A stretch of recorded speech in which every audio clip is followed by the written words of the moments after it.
আজ দুপুর থেকে হাওড়ায় ফের শুরু কার্নিভাল। আজ আবার দুপুর 2টো থেকে শুরু হচ্ছে হাওড়ার কার্নিভাল এবং পুলিশ কমিশনার আর জেলা শাসকের আশ্বাসেই শুরু হতে চলেছে কার্নিভাল।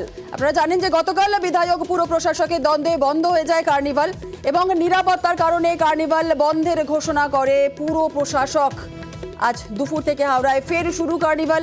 দেবাশিস রয়েছে, আরো বিস্তারিত বলবে দেবাশিস। দেখো, অবশ্যই বলা যেতে পারে জেলা প্রশাসনের তরফ থেকে যেরকম আশ্বস্ত হয়েছে সেরকম একই রকম ভাবে কিন্তু রাজ্যের মুখ্যমন্ত্রীর দপ্তর থেকে ফোন আসে সুজয় চক্রবর্তী অর্থাৎ হাওড়া পুরসভার মুখ্য প্রশাসকের কাছে।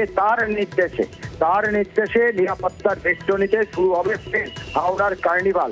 এবং এই কার্নিভালে আজকে যখন নতুন করে আবার শুরু হবে, সেখানে রাজ্যের এক মন্ত্রী অর্থাৎ মন্ত্রী অরূপ বিশ্বাস, যিনি ক্রীড়ামন্ত্রী, তিনি নিজে দাঁড়িয়ে থেকে এই কার্নিভালের আবার শুভ আরম্ভ করবেন, যাতে আর কেউ এখানে কোনো গন্ডগোল করতে না পারে।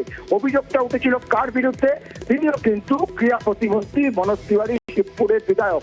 তার বিরুদ্ধেই অভিযোগ উঠেছিল সেখানে এসে অযাচিতভাবে সেখানে গন্ডগোল বাঁধানো এবং সেখানে হাওড়ার পুরসভার যে কর্মীরা তাদেরকে মারধর করা, তাদের লোকজন, এমনকি পুরসভার মুখ্য প্রশাসক তিনি যখন কথা বলতে চান তার ঘর আটকে রেখে তাকে রীতিমতো ঘেরাও করে রাখে, তাকে হেনস্থা পর্যন্ত করা হয় এই বিধায়কের লোকজনের বিরুদ্ধে, সেই অভিযোগ উঠেছিল।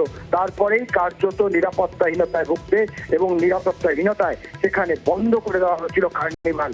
অবশেষে এই কার্নিভাল বন্ধ হওয়ার পরে কিন্তু মারাত্মকভাবে একটা রিয়াকশন পরে, যেটা গোটা জেলা গোটা রাজ্য জুড়ে কিন্তু হইচই পড়ে। অবশেষে মুখ্যমন্ত্রীর মানে বলা যেতে পারে হস্তক্ষেপ, সেখানে রাজ্যের উচ্চ পুলিশ আধিকারিক তাদের থেকে ফোন আসে এবং পরবর্তীকালে সেই আজকে দুপুর 2টো থেকে আবার কার্নিভাল সেই একই রকম ভাবে চলবে বলে জানালেন হাওড়া পৌরসভার মুখ্য প্রশাসক সুজয় চক্রবর্তী। ঠিক, ধন্যবাদ।